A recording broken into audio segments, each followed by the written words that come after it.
रूस यूक्रेन युद्ध से जुड़ी बड़ी खबर सामने आई है, जहां पुतिन ने युद्ध में परमाणु हथियारों के इस्तेमाल करने के आरोपों को लेकर एक बड़ा बयान दिया है। पुतिन ने ऐलान किया है कि वो परमाणु हमले के बारे में नहीं सोच रहे हैं, सिर्फ रूस को बदनाम करने के लिए यूक्रेन की तरफ से अफवाह फैलाई जा रही है। तो इस वक्त की बड़ी खबर हम आपको बता रहे हैं, रूस यूक्रेन युद्ध से जुड़ी हुई ये बड़ी खबर सामने आ रही है, जहां पुतिन ने युद्ध में परमाणु हथियारों के इस्तेमाल करने के आरोपों को लेकर कहा है कि वो परमाणु हमले के बारे में नहीं सोच रहे हैं, सिर्फ अफवाह फैलाई जा रही है।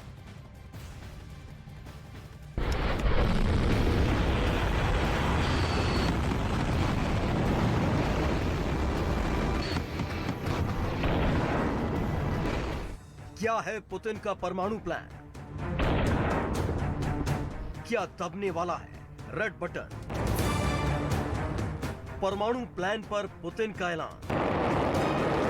एक बार फिर से पुतिन ने परमाणु हथियार का जिक्र किया। रूस के बारूदी तहखाने में रखे परमाणु हथियारों की ताकत के बारे में बताया, जिससे फिर से सवाल उठने लगा है कि क्या युद्ध के मैदान में जीत के लिए परमाणु हथियार दागने से भी पुतिन परहेज नहीं करेंगे। ये सवाल इसलिए उठना लाजमी है क्योंकि इससे पहले कई बार यूक्रेन आरोप लगा चुका है कि रूस कभी भी परमाणु हथियारों का इस्तेमाल कर सकता है। परमाणु हमले की तैयारी में रूस। पश्चिमी मीडिया ने कई बार इस बात को लेकर दावा किया कि जंग के मैदान में लगातार शिकस्त खा रहे पुतिन कभी भी परमाणु हमला कर सकते हैं। तो वही यूक्रेन की तरफ से भी दावा किया गया कि रूस बिना परमाणु हथियार से लैस बैलिस्टिक मिसाइल दाग रहा है।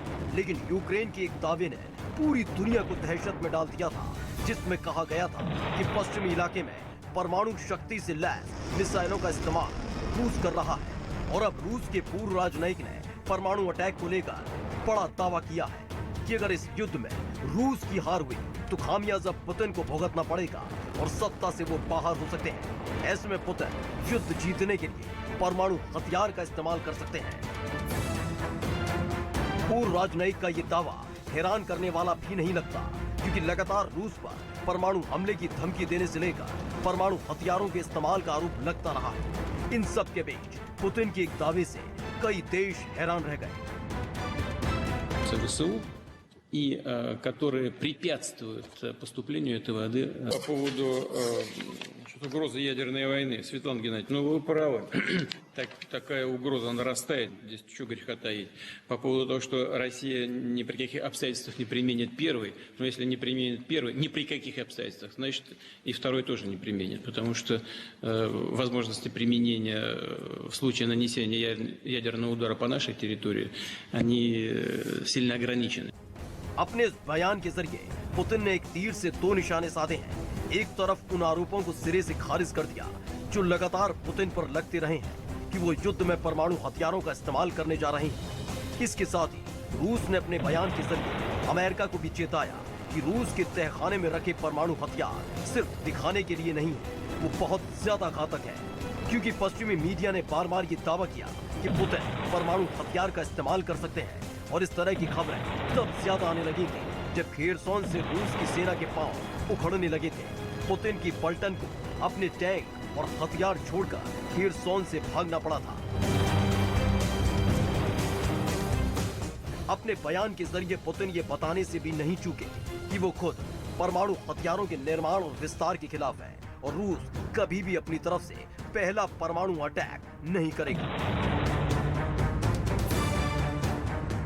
Возможности применения. Нет, вот бывшая, не к вечеру будет помянута, значит, премьер-министр Великобритании. Она же прямо публично сказала, что она готова это сделать. В ответ на это мне пришлось некоторые вещи тоже акцентировать. Сразу же ее высказывание никто не заметил, а то, что мы говорим, сразу же выпячивается и... एक तरफ पुतिन पर परमाणु अटैक करने की योजना बनाने का आरोप लगा, तो वहीं अब आगे आकर पुतिन ने साफ किया कि वो खुद परमाणु हथियारों को सीमित करने के फैसले का समर्थन करते हैं। लेकिन पुतिन के इस ताजा बयान को भी यूक्रेन और पश्चिमी देश सिर्फ एक दिखावे के तौर पर देख रहे हैं। पश्चिमी देशों का मानना है कि युद्ध के दौरान रूस पर कई प्रतिबंध लगे, और अगर ऐसे में रूस के बारूदी तहखाने से परमाणु हथियार बाहर आए तो रूस को सख्त प्रतिबंधों का सामना करना पड़ सकता है, जिसे लेकर पुतिन घबरा गए हैं।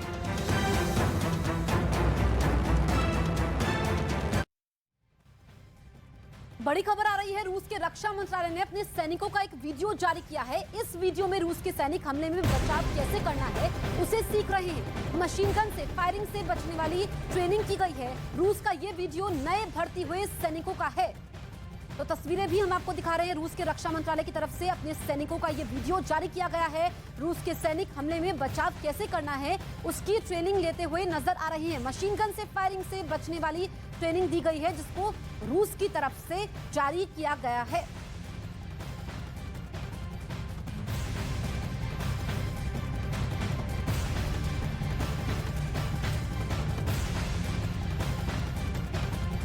महायुद्ध में रूस ने यूक्रेन को एक बड़ी चोट दी है। पश्चिमी मीडिया में दावा किया जा रहा है कि रूस ने यूक्रेन के बारूद खाने पर अटैक कर दिया है, जिसमें यूक्रेन के हिमारस को बड़ा नुकसान पहुंचा है। रिपोर्ट की माने तो करीब 70 के करीब ये तबाह हुई हैं। रूस यूक्रेन युद्ध से जुड़ी बड़ी खबर हम आपको बता रहे हैं। यूक्रेन पर रूस ने ये बहुत बड़ा हमला किया है।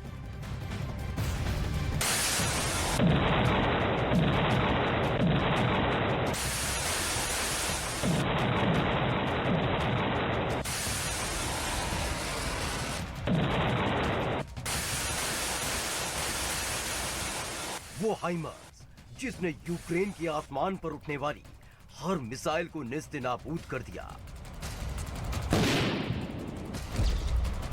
हर ड्रोन को खाक में मिला दिया, हर एक गोली को बेदम कर दिया।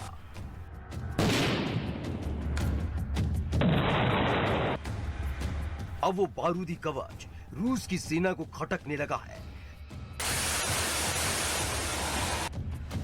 यूक्रेन के उस कवच के बारूदी खाने को रूस की सेना ने मिट्टी में मिला दिया है। पश्चिमी मीडिया में दावा किया जा रहा है रूस ने डोनेट्स्क के इलाके में यूक्रेन के बारूदी तहखाने पर हमला कर दिया है। हमले में 70 से ज्यादा हाइमर्स रॉकेट और लॉन्चर नष्ट हो गए। रूस के इस हमले में यूक्रेन के कई हथियारों को भी नुकसान पहुंचा है। पिछले एक हफ्ते में रूस पर हुए लगातार हमलों ने पुतिन की परेशानी बढ़ा दी थी। पहले एयरबेस, फिर रूस के टैंकर पर ड्रोन अटैक से रूस की सेना बौखलाई हुई है और यूक्रेन से बड़ा बदला लेने की फिराक में थी, और वही हुआ। पुतिन पहले ही कह चुके हैं कि इस युद्ध में यूक्रेन जितने हथियारों का इस्तेमाल करेगा, अपने देश के लिए उतनी ही तबाही बुलाएगा। ऐसे में रूस का यह हमला यूक्रेन के लिए ट्रेलर मान सकते हैं। रूस के रक्षा मंत्रालय की माने तो रूस के क्रिवाय रे शहर में यूक्रेन की आर्टिलरी फैक्ट्री पर हमला किया गया है, जिसमें हाइमर्स मल्टीपल रॉकेट और लॉन्चर को रखा गया था।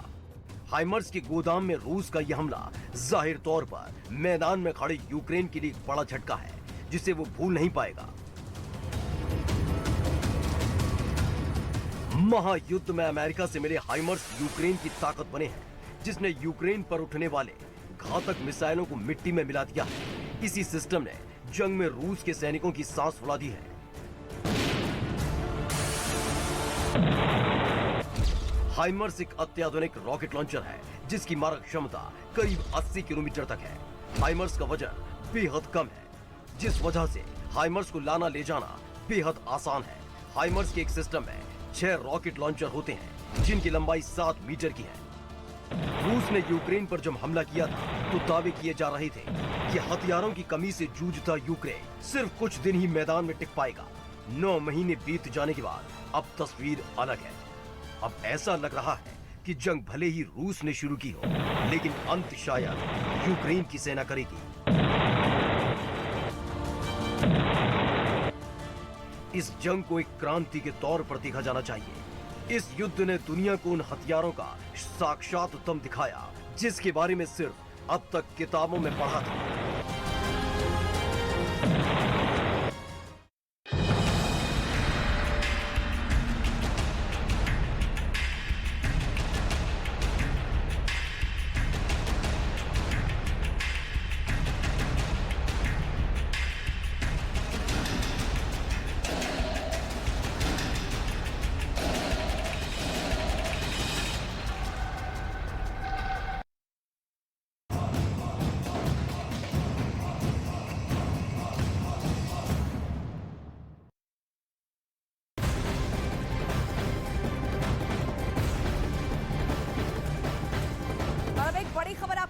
बड़ी खबर श्रद्धा हत्याकांड से जुड़ी हुई है। दरअसल श्रद्धा के पिता कुछ ही देर में मीडिया से बात करेंगे। जी हाँ, और इससे पहले श्रद्धा के पिता विकास वॉकर महाराष्ट्र के उप मुख्यमंत्री देवेंद्र फडणवीस से मिले।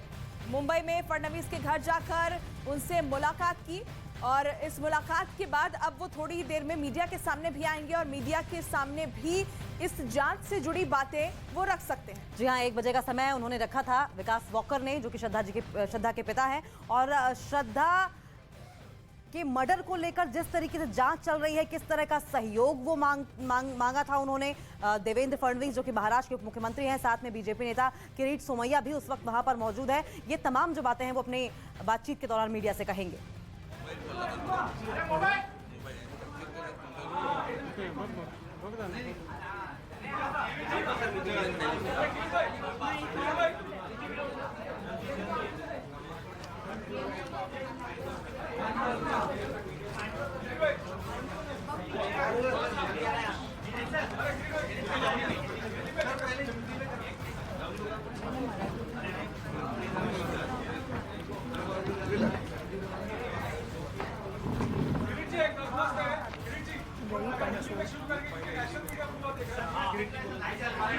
तो विकास वॉकर की तस्वीरें आप देख रहे हैं। इस वक्त वो मीडिया के सामने मौजूद है। अब से थोड़ी देर में ही वो तमाम बातें मीडिया के सामने रखेंगे, जो कि उन्होंने जो उप मुख्यमंत्री हैं महाराष्ट्र के देवेंद्र फडणवीस, उनके सामने उनसे बातचीत हुई होगी, रखी होगी। मदद किस तरह की उन्हें चाहिए जांच को आगे बढ़ाने के लिए, इस पर भी बातचीत हुई होगी। और साथ साथ क्या कुछ और बातें वो मीडिया के सामने रखेंगे, ये भी अब से थोड़ी देर में ही हम आपको देश के number 1 news channel news 18 India पर दिखाएंगे।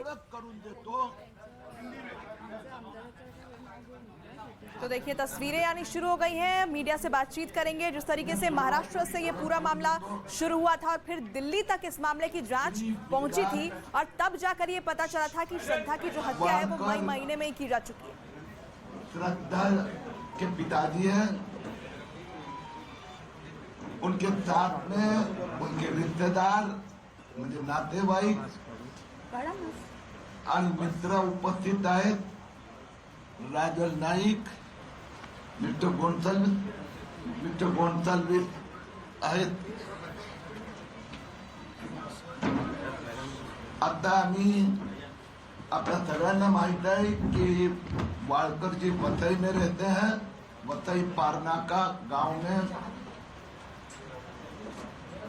मैं वाळकर जी ही आज पत्रकार परिषद लेने वाले हैं। मैं उन्हीं से प्रार्थना करूंगा की त्यांनी आपल्याला संबोधित करावं।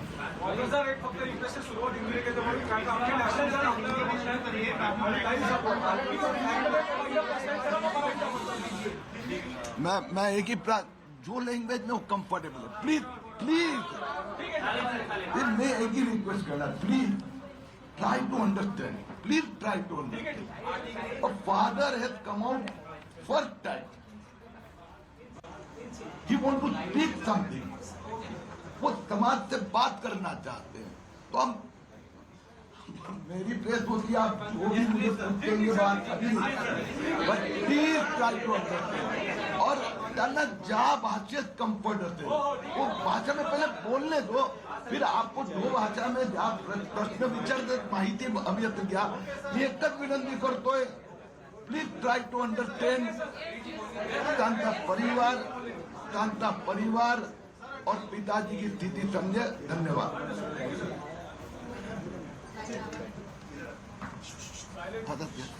ठेवून दे ना। ये पंखे बंद करा, पंखे बंद करा।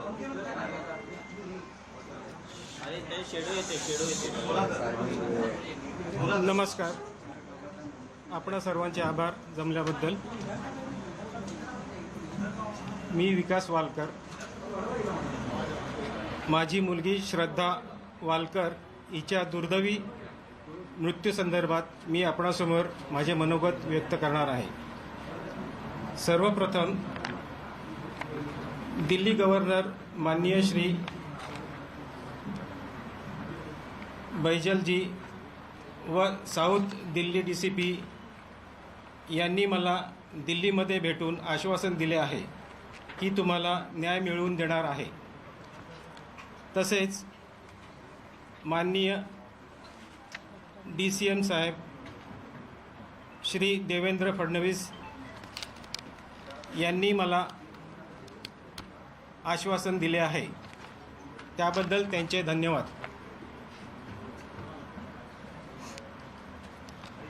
तसेच डॉक्टर नीलमताई गोरे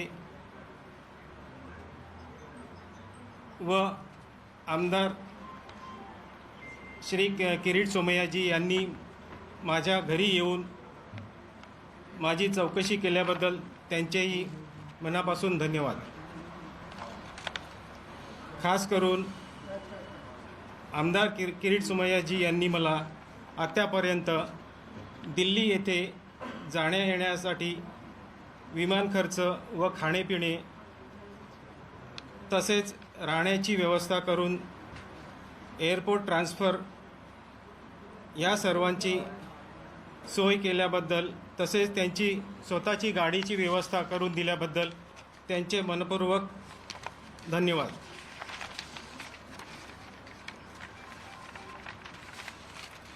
माझी मुलगी श्रद्धा वालकर हिचा दुर्दैवी मृत्यू झाला असून त्याचे मला व माझ्या कुटुंबियांना अत्यंत दुःख झाले आहे व ते आम्ही कधीच विसरू शकणार नाही व त्यामुळे माझी प्रकृती थोडी खराब झाली असून मी शक्य होईल तेवढे तुमच्याशी बोलणार आहे.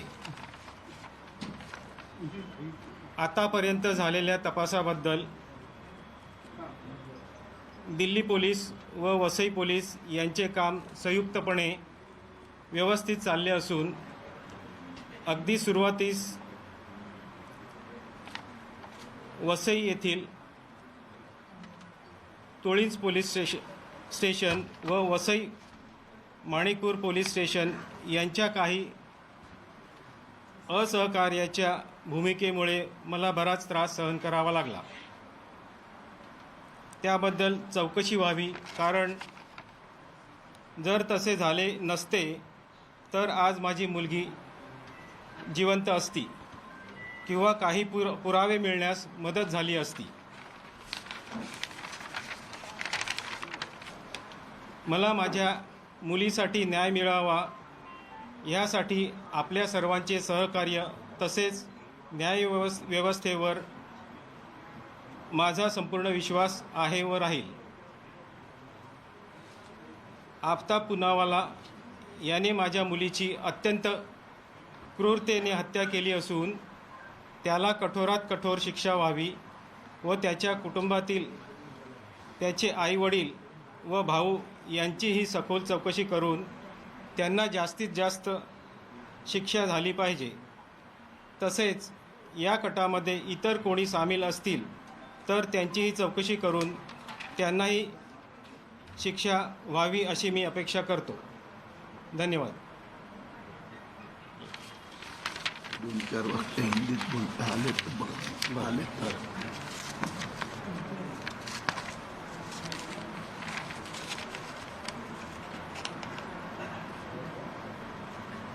माझे काही प्रश्न आहेत. तुम्हाला हे प्रश्न करायचे ना, मी सरकारनं प्रश्न केला की हे सगळे नियम लागू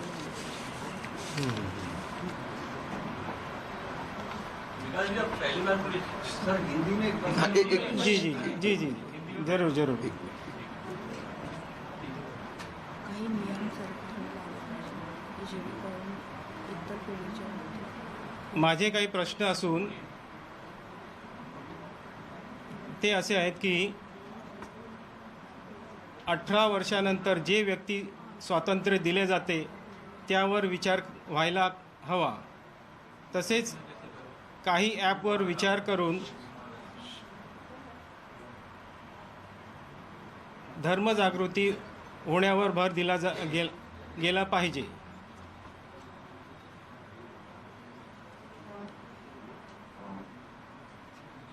तसेच माझ्या मुलीचे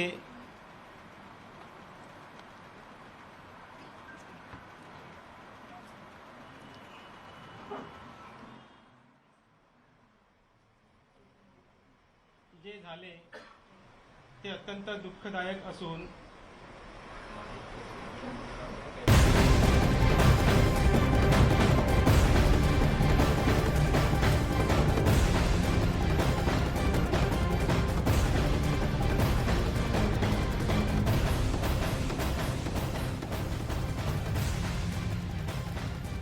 और बड़ी अपडेट आपको बता दें, रशिया और यूक्रेन के बीच लगातार जिस तरीके से ताबड़तोड़ अटैक चल रहे हैं, युद्ध चल रहा है, उस पर ये बड़ी अपडेट हम आपको देने जा रहे हैं। रूस यूक्रेन युद्ध से जुड़ी बड़ी अपडेट। पुतिन ने सेना को नया ऑर्डर दिया है। देखिए, हम ऑर्डर की लगातार बात कर रहे थे, युद्ध जारी रखने का ऑर्डर दिया गया है। अब ऐसे में ये 9 महीने तक लगातार जो युद्ध चल रहा था, उसके फिलहाल खत्म होने के कोई आसार नहीं नजर आ रहे हैं। पश्चिमी देशों को पुतिन की दो टूक शोर करने से जंग नहीं रुकेगी। यूरोपियन कंट्रीज और नेटो कंट्रीज की ओर से जिस तरीके से पुतिन के हिसाब से प्रोपेगेंडा फैलाया जा रहा था, उसको लेकर पुतिन ने ये वार्निंग दी है। पुतिन ने अपनी सेना को युद्ध को लेकर एक नया ऑर्डर जारी कर दिया है। पुतिन ने अपने इस ऑर्डर में युद्ध को जारी रखने की बात कही है। और यही नहीं, पश्चिमी देशों को भी पुतिन ने खरी खोटी सुना दी है कि शोर करने से जंग नहीं रुकेगी।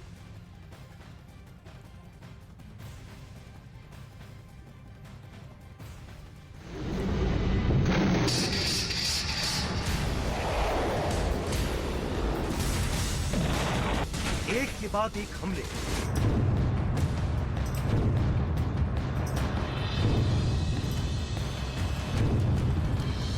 एक के बाद एक तबाही की तस्वीर।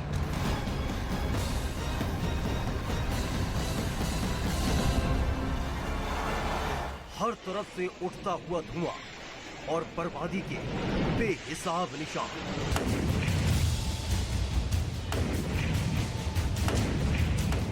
रूस और यूक्रेन के बीच जारी जंग को 9 महीने से ज्यादा का वक्त बीत चुका है और दुनिया युद्ध के खत्म होने की उम्मीद लगाए बैठी है। लेकिन इसी बीच पुतिन ने अपने सैन्य अधिकारियों को जो नया ऑर्डर जारी किया उसे सुनकर पूरी दुनिया परेशान हो गई है। तबाही लाएगा पुतिन का नया ऑर्डर। पुतिन के ऐलान से सहम गया यूक्रेन।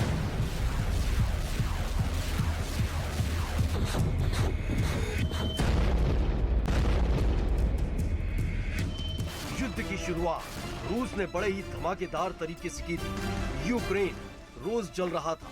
हर वक्त यूक्रेन के अलग अलग शहर से तबाही की वो तस्वीर सामने आती थी जिसे देखकर हर कोई सिहर उठता था। और उसके बाद कीव में तो रूस ने तबाही की वो कहानी लिखी थी जिसने यूक्रेन को दहशत में डाल दिया था।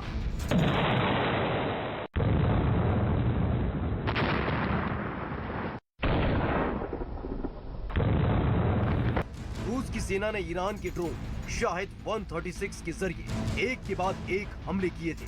पूरे कीव की तस्वीर बदल कर रख दी थी। कीव के कई अहम संस्थानों के साथ साथ बिजली संयंत्रों को निशाना बनाया गया था, जिसकी वजह से कीव अंधेरे में समा गया।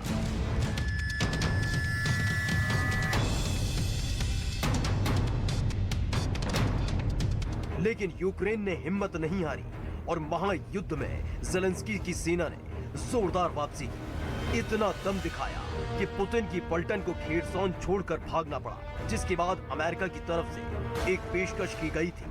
बाइडेन ने पुतिन के सामने युद्ध रोकने की शर्त पर बातचीत के दरवाजे खोलने का ऐलान किया था, लेकिन 24 घंटे के अंदर ही रूस ने बाइडेन के ऑफर को ठुकरा दिया था। और अब पुतिन ने अपनी सेना को जो आदेश दिया है उसने यूक्रेन को टेंशन में डाल दिया है। नहीं थमेंगे यूक्रेन पर हमले। पुतिन ने अपने सेना के अधिकारियों के साथ मीटिंग की और इस मीटिंग के दौरान पुतिन ने जो कहा उसे सुनना बेहद जरूरी हो जाता है। Никто нигде словом об этом не обмолвился. Вообще. Молчок полный. Стоит нам только пошевелиться, что-то сделать в ответ. Шум, гам, треск на всю Вселенную. Это не будет нам мешать выполнять боевые задачи. पुतिन का ये बयान बताने के लिए रूस कई देशों के निशाने पर है, लेकिन जब रूस ने कीव पर हमला किया था और शहर का नक्शा बदल कर रख दिया था, तो रूस के खिलाफ कई प्रतिबंधों का ऐलान पश्चिमी देशों ने कर दिया था। अब रूस ने उन्हीं देशों पर निशाना साधते हुए सवाल पूछा है कि क्राइमिया पुल ब्लास्ट किसने किया, रूस के परमाणु ऊर्जा संयंत्रों पर हमला किसने किया, पानी की आपूर्ति बंद किसने की। पुतिन के ये तेवर बताने के लिए काफी है कि वो किसी भी कीमत पर युद्ध को रोकने को तैयार नहीं है, जब तक कि युद्ध के मैदान में यूक्रेन घुटने नहीं टेक देता और किसी भी तरह की शर्त के सामने वो झुकने को तैयार नहीं है। До наших ударов по энергетической инфраструктуре соседней страны. Да, мы делаем это. Но кто начал? Кто ударил по мосту, по Крымскому? кто подорвал линии электропередач с атомной электростанции Курска, кто не подает воду в Донецк. Неподача воды в миллионный город – это पुतिन के इस तेवर ने सबसे ज्यादा यूक्रेन को परेशानी में डाल दिया है, क्योंकि जरूर पश्चिमी देशों को लेकर पुतिन का गुस्सा 7वें आसमान पर है, लेकिन उसका परिणाम यूक्रेन को भुगतना पड़ेगा। और जैसे जैसे ये युद्ध बढ़ता जा रहा है, वैसे वैसे कई देश भी युद्ध से ऊब चुके हैं। जो अमेरिका यूक्रेन के पीछे दीवार बनकर खड़ा था, वो पुतिन के लिए बातचीत का रास्ता खोल चुका है। यही नहीं, पुतिन के इनकार के बाद भी अमेरिका ने बातचीत के दरवाजे बंद नहीं किए, जो ये बताता है कि अमेरिका भी चाहता है कि युद्ध खत्म हो, लेकिन उसके पीछे कौन सी शर्त काम करेगी ये देखना होगा, क्योंकि रूस ने साफ कर दिया है कि पुतिन ने लिया प्रण, नहीं छोड़ेंगे रण। और इस बीच रशिया यूक्रेन बैटल ग्राउंड से एक और बड़ी अहम खबर सामने आ रही है। यूक्रेन की जो सेना है उसने रूसी प्रोजेक्टाइल को मार गिराया है और ये पलटवार हुआ है जर्मनी के हथियार जेपर्ड एयर डिफेंस सिस्टम से, जिसका वीडियो भी जारी कर दिया गया है। तस्वीरें हम आपको दिखाएंगे। जर्मनी वही कंट्री जो शुरुआत में आपको बताते हैं यूक्रेन की मदद करने से कतरा रही थी, लेकिन अब उसी के हथियारों का इस्तेमाल करके यूक्रेन एक के बाद एक कई ताबड़तोड़ अटैक रशिया पर कर रहा है। फिलहाल ये प्रोजेक्टाइल जेपर्ड प्रोजेक्टाइल मिसाइल देखिए किस तरीके से इससे अटैक किया गया है। जर्मनी के हथियार से ये बड़ा अटैक रशिया पर माना जा रहा है।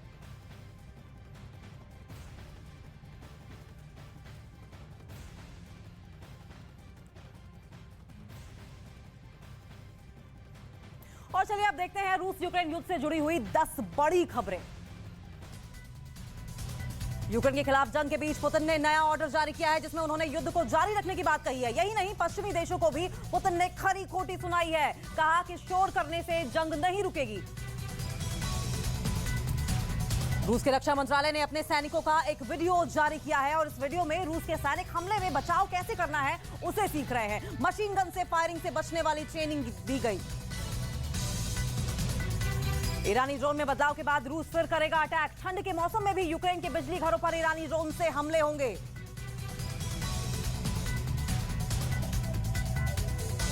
रूस के रक्षा मंत्रालय ने सैनिकों की ड्रिल का एक वीडियो किया जारी, जिसमें सैनिक combat firing anti tank missile system से फायरिंग करते दिखे।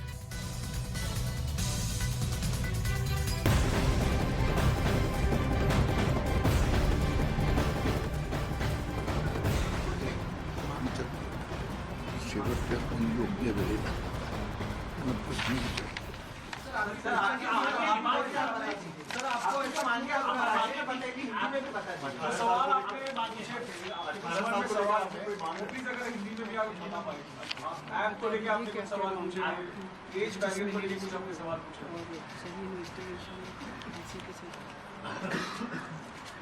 बस इस मामले में सही इन्वेस्टिगेशन हो और उसे फांसी की सजा होनी चाहिए, ये मैं चाहता हूँ। सर, आपने सवाल उठाया था कि जो 18 वर्ष के हो जाते हैं उनको लेकर रिलीजियस जानकारी दी जानी चाहिए। अपने मराठी में जब अपने कुछ सवाल उठाए तो हिंदी में प्लीज।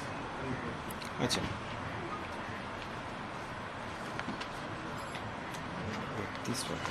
व्यक्ति स्वतंत्रला काही हिंदीमध्ये शब्द या व्यक्ति स्वतंत्र लोग हिंदी में व्यक्ति स्वतंत्र ही है। 18 साल के बाद जो व्यक्ति स्वातंत्र्य दिया जाता है उसके ऊपर